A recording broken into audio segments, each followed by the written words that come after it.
النتيجة ما هي؟ التفت جيدا، النتيجة التي أخذها يقول: ومن هنا يوم يكون الحق بأيدينا نتعامل معهم حكم الكافر.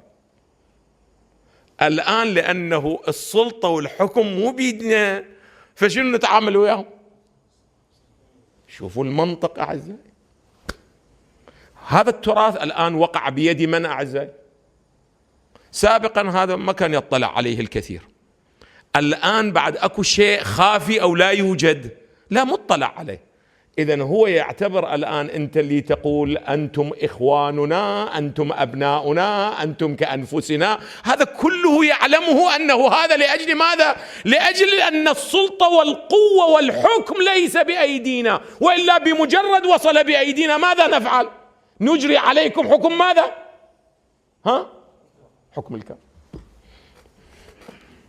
يقول: فإذا ظهر، يعني الإمام الثاني عشر، يجري عليهم حكم سائر الكفار.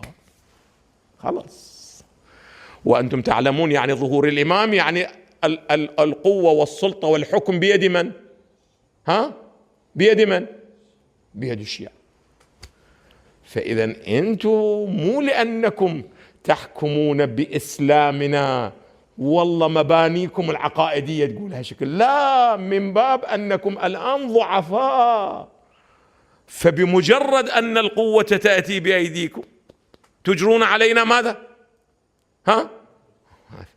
فإذا ظهر يجري عليهم حكم سائر الكفار في جميع الأمور، وفي الآخرة يدخلون النار ماكثين فيها أبدا مع الكفار، وبه يجمع بين الأخبار.